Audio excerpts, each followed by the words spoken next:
ਸਤਿ ਸ਼੍ਰੀ ਅਕਾਲ ਜੀ, ਮੈਂ ਹਾਂ ਸੰਦੇਸ਼ ਔਲਖ ਸ਼ਰਮਾ। ਜਗਬਾਣੀ ਟੀਵੀ ਤੇ ਤੁਹਾਡਾ ਸਭ ਦਾ ਬਹੁਤ-ਬਹੁਤ ਸਵਾਗਤ ਹੈ। ਵੇਲੇ ਹੁਣ ਤੱਕ ਦੀਆਂ ਖਬਰਾਂ ਦੇ ਵਿਸਤਾਰ ਵਿੱਚ ਜਾਣ ਤੋਂ ਪਹਿਲਾਂ ਇੱਕ ਨਜ਼ਰ ਸੁਰਖੀਆਂ ਤੇ। ਚੰਡੀਗੜ੍ਹ ਦੇ ਹਲੂਮਾਜਰਾ ਵਿੱਚ 31 ਸਾਲਾ ਵਿਨੀਤਾ ਦਾ ਦਿਨ ਦਿਹਾੜੇ ਹੋਇਆ ਕਤਲ, ਪੁਲਿਸ ਨੇ ਕੀਤਾ ਮਾਮਲਾ ਦਰਜ। ਪੰਚਕੂਲਾ ਵਿੱਚ ਡਾਕਟਰਾਂ ਨੇ ਕੀਤੀ ਪ੍ਰੈਸ ਕਾਨਫਰੰਸ, ਦਿੱਤੀ ਕਿਡਨੀ ਟ੍ਰਾਂਸਪਲਾਂਟ ਬਾਰੇ ਜਾਣਕਾਰੀ।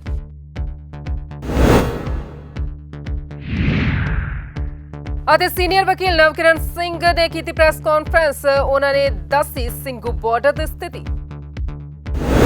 ਤੇ ਹੁਣ ਖਬਰਾਂ ਵਿਸਤਾਰ ਨਾਲ। ਖਬਰਾਂ ਦੀ ਸ਼ੁਰੂਆਤ ਦੇ ਵਿੱਚ ਸਭ ਤੋਂ ਪਹਿਲਾਂ ਗੱਲ ਕਰਦੇ ਹਾਂ ਚੰਡੀਗੜ੍ਹ ਦੇ ਵਿੱਚ ਵੱਧ ਰਹੇ ਅਪਰਾਧ ਦੀ। ਤਾਂ ਤੁਹਾਨੂੰ ਦੱਸ ਦਈਏ ਕਿ ਅਪਰਾਧਾਂ ਦੇ ਨਾਲ ਜੁੜੀਆਂ ਹੋਈਆਂ ਹਰ ਦਿਨ ਖਬਰਾਂ ਨਵੀਆਂ ਸਾਹਮਣੇ ਆ ਰਹੀਆਂ ਨੇ। ਤਾਜ਼ਾ ਖਬਰ ਹਲੂਮਾਜਰਾ ਤੋਂ ਹੈ, ਜਿੱਥੇ ਦਿਨ ਦਿਹਾੜੇ 31 ਸਾਲਾ ਮਹਿਲਾ ਦਾ ਕਤਲ ਕਰ ਦਿੱਤਾ ਗਿਆ, ਜਿਸ ਤੋਂ ਬਾਅਦ ਪੁਲਿਸ ਨੇ ਹੁਣ ਮਾਮਲਾ ਦਰਜ ਕਰ ਲਿਆ ਤੇ ਅਗਲੀ ਕਾਰਵਾਈ ਸ਼ੁਰੂ ਕਰ ਦਿੱਤੀ ਹੈ।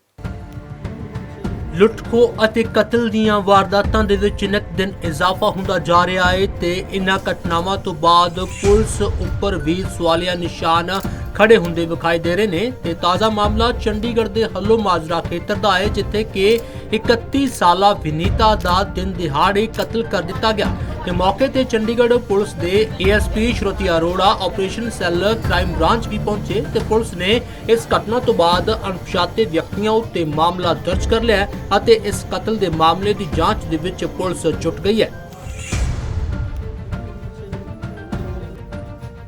ਦੱਸਿਆ ਜਾ ਰਿਹਾ ਹੈ ਕਿ ਪੁਲਿਸ ਵੱਲੋਂ ਮਾਮਲਾ ਤਾਂ ਦਰਜ ਕਰ ਲਿਆ ਗਿਆ ਹੈ ਤੇ ਨਾਲ ਹੀ ਪੁਲਿਸ ਜਾਂਚ ਕਰਨ ਤੋਂ ਬਾਅਦ ਆਰੋਪੀਆਂ ਨੂੰ ਛੇਤੀ ਹੀ ਫੜਨ ਦੀ ਗੱਲ ਵੀ ਆਖ ਰਹੀ ਹੈ। ਲੇਕਿਨ ਇਹ ਵੇਖਣਾ ਹੋਵੇਗਾ ਕਿ ਪੁਲਿਸ ਅਪਰਾਧੀਆਂ ਤੱਕ ਕਦੋਂ ਪਹੁੰਚਦੀ ਹੈ। ਜਗਬਾਣੀ ਟੀਵੀ ਲਈ ਚੰਡੀਗੜ੍ਹ ਤੋਂ ਕੁਲਦੀਪ ਕੁਮਾਰ ਦੀ ਰਿਪੋਰਟ। ਅੱਜ-ਕੱਲ ਬਹੁਤ ਸਾਰੀਆਂ ਬਿਮਾਰੀਆਂ ਨੇ, ਕਈਆਂ ਦੇ ਬਾਰੇ ਵਿੱਚ ਸਾਨੂੰ ਜਾਣਕਾਰੀ ਹੁੰਦੀ ਹੈ ਤੇ ਕਈਆਂ ਦੇ ਬਾਰੇ ਵਿੱਚ ਸਾਨੂੰ ਜਾਣਕਾਰੀ ਹੀ ਨਹੀਂ ਹੁੰਦੀ। ਕਿਡਨੀ ਦੇ ਨਾਲ ਜੁੜੀਆਂ ਹੋਈਆਂ ਵੀ ਬਹੁਤ ਸਾਰੀਆਂ ਜਾਣਕਾਰੀਆਂ ਦੀ ਲੋੜ ਸਾਨੂੰ ਹੈਗੀ ਹੈ, ਕਿਉਂਕਿ ਕਿਡਨੀ ਦੇ ਨਾਲ ਬਹੁਤ ਸਾਰੀਆਂ ਜੁੜੀਆਂ ਹੋਈਆਂ ਬਿਮਾਰੀਆਂ ਵੀ ਅੱਜ-ਕੱਲ ਸਾਹਮਣੇ ਆ ਰਹੀਆਂ ਨੇ। ਇਸ ਦੇ ਬਾਰੇ ਵਿੱਚ ਜ਼ਿਆਦਾ ਜਾਣਕਾਰੀ ਦਿੱਤੀ ਡਾਕਟਰਾਂ ਦੀ ਟੀਮ ने, जिन्होंने प्रेस कॉन्फ्रेंस की थी पंचकुला में। मैंने आपको बताया कि इस साल हमने अपने 100 किडनी ट्रांसप्लांट्स कंप्लीट किए हैं। लगभग 3 साल पहले हमने ये प्रोग्राम शुरू किया था और जैसे जैसे समय निकल रहा है हमारे नंबर्स बढ़ रहे हैं, हमारे हैप्पी पेशेंट्स बढ़ रहे हैं।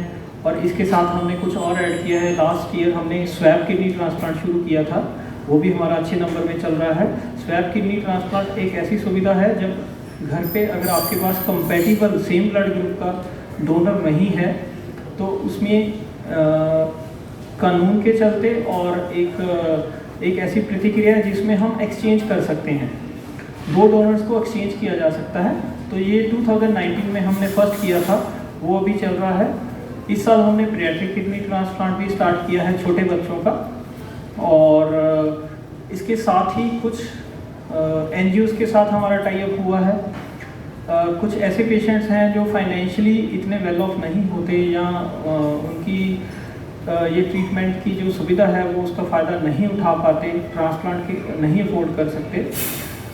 इस साल के दौरान 3 ऐसे पेशेंट्स हैं जो हमारे जो सूद फाउंडेशन है, जो कि सोनू सूद जी रन करते हैं, आपको पता होगा, वो भी उन्होंने सपोर्ट किया है 3 पेशेंट्स को। और इसके सिवा कुछ और एनजीओज़ हमारे साथ जुड़ी हैं।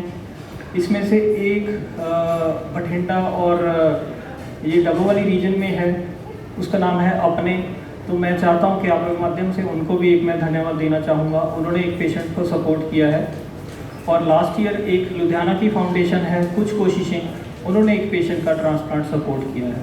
तो इसके साथ ही हमारी ये कोशिश रही है कि जो भी पेशेंट्स हैं फाइनेंशियल रीजंस की वजह से उनको मेडिकल सर्विसेज की कमी नहीं होनी चाहिए, वो एक नॉर्मल इंसान की तरह अपनी ज़िंदगी व्यतीत कर सकते हैं, वो फाइनेंशियली इंडिपेंडेंट होते हैं। जो भी पेशेंट है वो अपने पारिवारिक जीवन में वापस जा सकता है, फाइनेंशियली इंडिपेंडेंट हो जाता है। जो भी उसका जॉब प्रोफाइल था, जो नौकरी थी, वो सारा कर सकते हैं। डायलिसिस पे पेशेंट्स डिपेंडेंट हो जाता है, कई बार उसकी फैमिली पे डिपेंडेंट हो जाता है। और जैसा कि आप जानते हैं कि डायलिसिस एक रेगुलर प्रक्रिया है, जैसे कि किसी को हफ्ते में 2 बार या 3 बार करवानी पड़ रही है, तो वो भी सारे इश्यूज़ हैं। और तीसरा है एनर्जी लेवल बेटर रहता है, पेशेंट वापस अपनी ज़िंदगी में चला जाता है ट्रांसप्लांट के बाद, जैसा वो किडनी डिजीज़ से पहले था। एंड जो उसकी रिस्ट्रिक्शन होती हैं डाइट के ऊपर, फ्लूइड इनटेक के ऊपर क्या खाना है, तो उनको ज़्यादा इंडिपेंडेंस रहती है, वो अपनी मर्ज़ी का वो खा सकते हैं। और इंक्रीज उनका जो फर्टिलिटी, अगर यंग लोगों की बात करें तो ये देखा गया है कि ट्रांसप्लांट के बाद फादर बनने के चांसेस, अगर हम यंग लड़कों की बात करें, वो डायलिसिस से ज़्यादा रहते हैं। इसके सिवा जो मेजर एडवांटेजेस, अगर हम मेडिकल एस्पेक्ट्स की बात की जाए, तो किडनी ट्रांसप्लांट के बाद कोई हार्ट अटैक या स्ट्रोक, जिसको हम ब्रेन अटैक कहते हैं, उसकी संभावनाएं बहुत कम होती हैं। और डायलिसिस के मरीजों में ये लगभग 4 गुना ज़्यादा पाई जाती हैं एज़ कम्पेयर टू जिनका सक्सेसफुल किडनी ट्रांसप्लांट हो रहा है। तो इसलिए उनका, जिसको हम कहते हैं लाइफ एक्सपेक्टेंसी, इसी वजह से बेटर होती है ट्रांसप्लांट के बाद। और जो भी ब्लड बॉर्न इन्फेक्शन हैं, जैसे कि एड्स है, HIV है, हेपेटाइटिस B या C है, इनके होने की संभावना ट्रांसप्लांट के बाद बहुत कम होती है एज़ कम्पेयर टू डायलिसिस। क्योंकि किडनी का एक मुख्य फंक्शन होता है हमारी बोन हेल्थ को मेंटेन करना, इसीलिए ट्रांसप्लांट के पेशेंट्स की जो बोन हेल्थ है वो बेटर मेंटेन रहती है डायलिसिस के कंपैरिजन में। और उनका रेगुलर जो ब्लड ट्रांसफ्यूजन या खून बढ़ाने की जो दवाइयाँ डायलिसिस में देनी पड़ती है, सक्सेसफुल ट्रांसप्लांट के बाद उस सब की ज़रूरत नहीं पड़ती। तो इन नटशेल हम कह सकते हैं कि जो ये 2 इलाज के तरीके हैं किडनी फेलियर के, डायलिसिस और ट्रांसप्लांट, उसमें से ट्रांसप्लांट जो है वो साइंटिफिकली प्रूवन है कि ये एक बेहतरीन सुविधा है, बेहतरीन इलाज है डायलिसिस के कंपैरिजन में। पेशेंट्स की हेल्थ ज़्यादा बेहतर रहती है। ਸਿੰਘੂ ਬਾਰਡਰ ਨੂੰ ਲੈ ਕੇ ਹਰ ਪਾਸੇ ਚਰਚਾ ਹੋ ਰਹੀ ਹੈ, ਹਰ ਕੋਈ ਉਸ ਤੇ ਸਥਿਤੀ ਬਾਰੇ ਜਾਣਨਾ ਚਾਹੁੰਦਾ ਹੈਗਾ। ਤਾਂ ਤੁਹਾਨੂੰ ਦੱਸਦੇ ਕਿ ਸੀਨੀਅਰ ਵਕੀਲ ਨਵਕਿਰਨ ਸਿੰਘ ਨੇ ਇੱਕ ਪ੍ਰੈਸ ਕਾਨਫਰੰਸ ਕੀਤੀ। ਪ੍ਰੈਸ ਕਾਨਫਰੰਸ ਦੇ ਵਿੱਚ ਇਸ ਬਾਰੇ ਵਿੱਚ ਪੂਰੀ ਜਾਣਕਾਰੀ ਦਿੱਤੀ। ਬੀਤੇ ਦਿਨੀ ਸਿੰਘੂ ਬਾਰਡਰ ਉੱਪਰ ਹੋਏ ਇੱਕ ਵਿਅਕਤੀ ਦੇ ਕਤਲ ਦੇ ਮਾਮਲੇ ਵਿੱਚ ਚੰਡੀਗੜ੍ਹ ਦੇ ਸੀਨੀਅਰ ਵਕੀਲ ਨਵਕਿਰਨ ਸਿੰਘ ਨੇ ਅੱਜ ਪ੍ਰੈਸ ਕਾਨਫਰੰਸ ਕਰਕੇ ਦੱਸਿਆ ਕਿ 19 ਅਕਤੂਬਰ ਨੂੰ 5 ਵਕੀਲਾਂ ਦੀ ਟੀਮ ਸਿੰਘੂ ਬਾਰਡਰ ਤੇ ਗਈ ਸੀ ਤੇ ਇਸ ਮਾਮਲੇ ਵਿੱਚ ਫੈਕਟ ਫਾਈਂਡਿੰਗ ਇਹ ਹੈ ਕਿ ਇਸ ਪਿੱਛੇ ਸਾਜ਼ਿਸ਼ ਰਚੀ ਗਈ ਹੈ ਕਿ ਲਖਬੀਰ ਸਿੰਘ ਨੂੰ ਪਿੰਡ ਤੋਂ ਸਿੰਘੂ ਬਾਰਡਰ ਕੌਣ ਲੈ ਕੇ ਗਿਆ ਸੀ, ਕਿਉਂਕਿ ਇੱਕ ਵੀਡੀਓ ਵਿੱਚ ਉਹ ਖੁਦ ਬੋਲ ਰਿਹਾ ਹੈ ਕਿ ਉਸ ਨੂੰ ਲਿਆਂਦਾ ਗਿਆ ਹੈ। ਤੇ ਇਸ ਲਈ ਉਹ ਪੰਜਾਬ ਸਰਕਾਰ ਨੂੰ ਵੀ ਅਪੀਲ ਕਰਦੇ ਨੇ ਕਿ ਇਸ ਮਾਮਲੇ ਦੀ ਗੰਭੀਰਤਾ ਨਾਲ ਜਾਂਚ ਕੀਤੀ ਜਾਵੇ। ਉਹਨਾਂ ਇਸ ਮਾਮਲੇ ਦੇ ਵਿੱਚ ਮ੍ਰਿਤਕ ਲਖਬੀਰ ਸਿੰਘ ਦੇ ਰੋਲ ਦੀ ਜਾਣਕਾਰੀ ਦਿੰਦੇ ਕਿਹਾ ਕਿ ਉਸ ਦਾ ਇਸਤੇਮਾਲ ਕੀਤਾ ਗਿਆ ਹੈ ਤੇ ਉਸ ਦੀ ਮੌਤ ਬਾਰੇ ਬੋਲਦਿਆਂ ਉਹਨਾਂ ਕਿਹਾ ਕਿ ਉਸ ਦੀ ਮੌਤ ਉਹਨਾਂ ਦੇ ਹਿਸਾਬ ਨਾਲ ਕਤਲ ਨਹੀਂ ਹੈ, ਲੇਕਿਨ ਉਸ ਦੀ ਮੌਤ ਜ਼ਰੂਰ ਹੋਈ ਹੈ ਤੇ ਉਹ ਖੂਨ ਬਹਿਣ ਨਾਲ ਹੋਈ ਹੈ, ਕਿਉਂਕਿ ਪੁਲਿਸ ਜੇ ਟਾਈਮ ਤੇ ਇਲਾਜ ਲਈ ਉਸ ਨੂੰ ਲੈ ਜਾਂਦੀ ਤਾਂ ਸ਼ਾਇਦ ਉਹ ਬਚ ਜਾਂਦਾ। ਲਖਬੀਰ ਸਿੰਘ ਦੇ ਪਰਿਵਾਰ ਨੂੰ ਵੀ ਉਹਨਾਂ ਇਸ ਮੌਕੇ ਮੁਆਵਜ਼ਾ ਦੇਣ ਦੀ ਮੰਗ ਕੀਤੀ। ਵੀ ਇਹਦੇ ਪਿੱਛੇ ਇੱਕ ਕੋਈ ਨਾ ਕੋਈ ਕਨਸਪੀਰੇਸੀ ਹੈਗੀ ਹੈ ਵੀ ਲਖਬੀਰ ਸਿੰਘ ਨੂੰ ਆਪਣੇ ਪਿੰਡ ਤੋਂ ਕੌਣ ਲੈ ਕੇ ਗਿਆ, ਕਿਉਂਕਿ ਲਖਬੀਰ ਸਿੰਘ ਮਰਨ ਤੋਂ ਪਹਿਲੇ ਉਹਨਾਂ ਨੇ ਵੀਡੀਓ ਰਿਕਾਰਡ ਕੀਤੀ ਹੈ, ਇੱਕ ਮੋਬਾਈਲ ਨੰਬਰ ਵੀ ਦੱਸਿਆ ਵੀ ਫਲਾਣੇ ਨੇ ਸਾਨੂੰ ਲੈ ਕੇ ਆਇਆ ਤੇ ਉਹਦਾ ਮੋਬਾਈਲ ਨੰਬਰ ਹੈ ਜਿਹੜਾ ਕਿ ਕੱਲ ਬਾਬਾ ਅਮਨ ਸਿੰਘ ਨੇ ਰਿਲੀਜ਼ ਕੀਤਾ। ਸਾਨੂੰ ਉਹਨੇ ਦਿਖਾਇਆ ਸੀ, ਅਸੀਂ ਆਪਣੀ ਰਿਪੋਰਟ 'ਚ ਨਹੀਂ ਲਿਖਿਆ, ਪਰ ਉਹਨੇ ਆਪ ਰਿਲੀਜ਼ ਕਰਤਾ, ਇਸ ਕਰਕੇ ਜਨਤਕ ਹੋ ਗਈ ਗੱਲ। ਸੋ ਉਹ ਸਾਰੀ ਗੱਲਾਂ ਬਾਰੇ ਵੀ ਪੰਜਾਬ ਤੋਂ ਬੰਦੇ ਤੁਰੇ ਤੇ ਕਿਸ ਤਰੀਕੇ ਨਾਲ ਕਨਸਪੀਰੇਸੀ ਦਾ ਹਿੱਸਾ ਹੈਗੇ ਨੇ, ਉਸ ਕਨਸਪੀਰੇਸੀ ਕੌਣ ਹੈਗੇ ਨੇ, ਉਹਦੇ ਬਾਰੇ ਅਸੀਂ ਪੰਜਾਬ ਸਰਕਾਰ ਨੂੰ ਕਹਿੰਦੇ ਹਾਂ ਕਿ ਇਹਦੀ ਜਿਹੜੀ ਹੈਗੀ ਹੈ ਡੀਪ ਰੂਟਡ ਕਨਸਪੀਰੇਸੀ ਜਿਹੜੀ ਹੈ ਉਹਨੂੰ ਰਿਵੀਲ ਕੀਤੀ ਜਾਵੇ। ਕਿਸ ਤਰੀਕੇ ਨਾਲ ਇਹ ਬੰਦੇ ਲੱਭੇ ਗਏ, ਕਿਉਂਕਿ ਲਖਬੀਰ ਸਿੰਘ ਜਿਹੜਾ ਕਿ ਇੱਕ ਨਸ਼ੇੜੀ ਸੀਗਾ, ਜੋ ਆਪਾਂ ਅਖਬਾਰਾਂ 'ਚ ਪੜ੍ਹਿਆ, ਆਪਾਂ ਜਾਣਦੇ ਨਹੀਂ, ਉਹਦੇ ਘਰ ਦੇ ਵੀ ਜਾਣਦੇ ਨੇ ਵੀ ਉਹਨੇ ਆਪਣੇ ਪਰਿਵਾਰ ਨੂੰ, ਆਪਣੀ ਵਹੁਟੀ ਨੂੰ, 3 ਬੱਚੀਆਂ ਨੂੰ ਅਬੈਂਡਨ ਕੀਤਾ ਹੋਇਆ ਸੀ ਤੇ ਉੱਥੇ ਮੰਡੀ ਵਿੱਚ ਕੰਮ ਕਰਦਾ ਸੀਗਾ। ਤੇ ਅਖੀਰਲੇ ਦਿਨ ਜਦੋਂ ਉਹ ਆਪਣੀ ਭੈਣ ਕੋਲ ਗਿਆ ਤੇ ਉਹਨੇ ਕਿਹਾ ਵੀ ਭੈਣਾ ਮੇਰੇ ਕੱਪੜੇ ਧੋ ਦੇ ਤੇ ਮੈਨੂੰ 50 ਰੁਪਏ ਦੇ ਦੇ ਤੇ ਮੈਂ ਸ਼ਾਹਾਂ ਦੇ ਕੋਲ ਜਾਣਾ। ਇਹ ਉਹਦੀ ਭੈਣ ਦਾ ਬਿਆਨ ਹੈ। ਤੇ ਸ਼ਾਹ ਜਿਹੜਾ ਹੈਗਾ ਉਹ ਇੱਕ ਬੰਦਾ ਹੈ ਜਿਹਦੀ ਉੱਥੇ ਮੰਡੀ ਦੇ ਵਿੱਚ ਦੁਕਾਨ ਹੈ, ਖਾਣ ਦੀ ਦੁਕਾਨ ਹੈ। ਤੇ ਉਸ ਤੋਂ ਬਾਅਦ ਜਿਹੜਾ ਹੈਗਾ ਉਹ ਬਜਾਏ ਕਿ ਸ਼ਾਹ ਕੋਲ ਜਾਵੇ, ਉਹ ਕਿਸੇ ਦੇ ਨਾਲ ਜਿਹੜਾ ਹੈਗਾ ਅਲਟੀਮੇਟਲੀ ਸਿੰਘੂ ਬਾਰਡਰ ਮਿਲ ਗਿਆ, ਪਹੁੰਚ ਗਿਆ।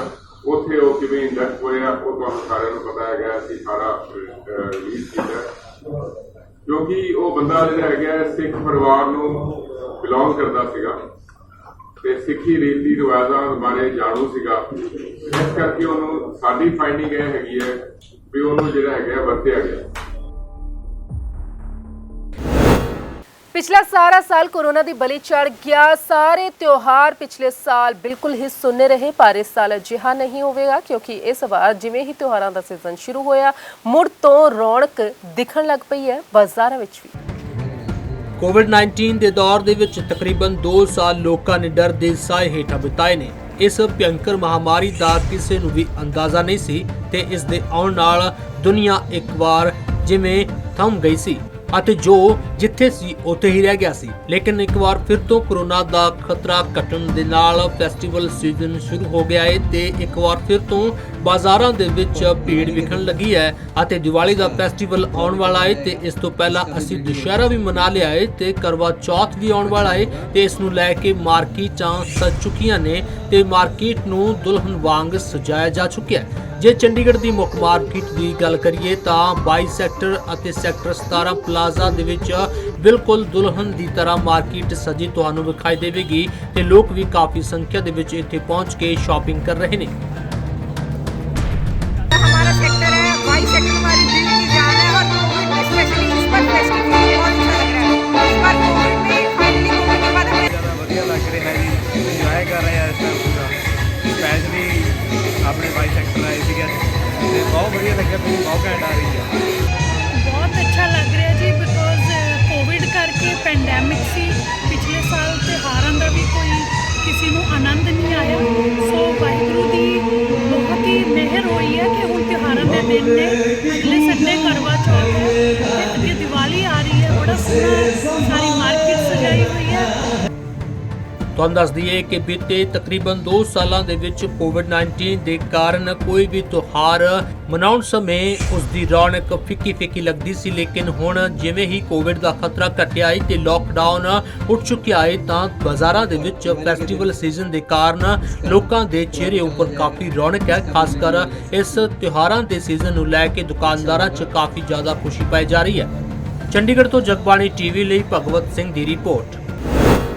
ਦੀਵਾਲੀ ਨੂੰ ਦੀਵਿਆਂ ਦਾ ਤਿਉਹਾਰ, ਰੋਸ਼ਨੀ ਦਾ ਤਿਉਹਾਰ ਕਿਹਾ ਜਾਂਦਾ ਹੈਗਾ ਹੈ, ਪਰ ਹੁਣ ਜਿਹੜੇ ਮਿੱਟੇ ਦੇ ਦੀਵੇ ਸੀ ਉਹਨਾਂ ਦੀ ਥਾਂ ਚਾਈਨੀਜ਼ ਦੀਵਿਆਂ ਨੇ ਲੈ ਲਈ ਹੈ। ਬਾਜ਼ਾਰਾਂ ਦੇ ਵਿੱਚ ਜਾ ਕੇ ਦੇਖਿਆ ਜਾਵੇ ਤਾਂ ਉੱਥੇ ਵੀ ਚਾਈਨੀਜ਼ ਸਮਾਨ ਹੀ ਮਿਲ ਰਿਹਾ ਹੈ। ਹਾਲਾਂਕਿ ਅਸੀਂ ਵਾਰ-ਵਾਰ ਕਹਿੰਦੇ ਹਾਂ ਕਿ ਚਾਈਨੀਜ਼ ਸਮਾਨ ਨਹੀਂ ਖਰੀਦਣਾ, ਪਰ ਬਾਜ਼ਾਰਾਂ ਦਾ ਹਾਲ ਕੁਝ ਹੋਰ ਹੀ ਕਹਿੰਦਾ।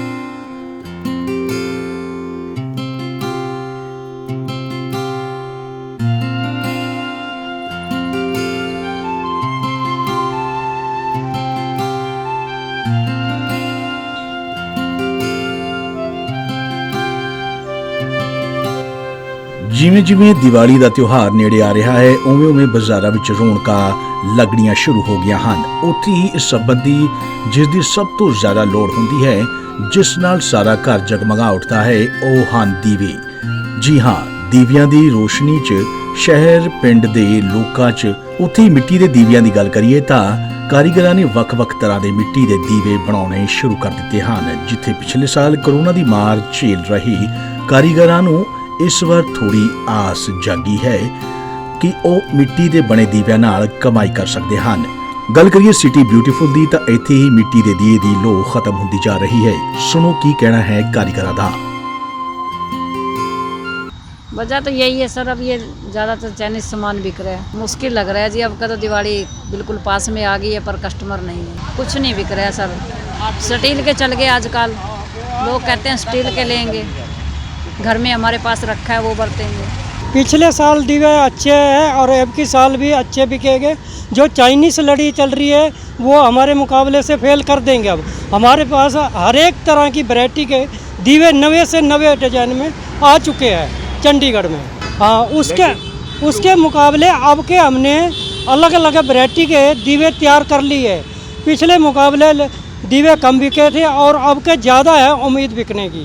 अभी तो कोई दुकानदारी है नहीं जी, कोई लेने नहीं आ रहे बिल्कुल भी। अब तो इतना नहीं है। वो घड़े की जगह फ्रिज से पानी पी लेते हैं, दियों की जगह लड़िए। हाँ जी, दियों की जगह लड़िए लगा लेते हैं।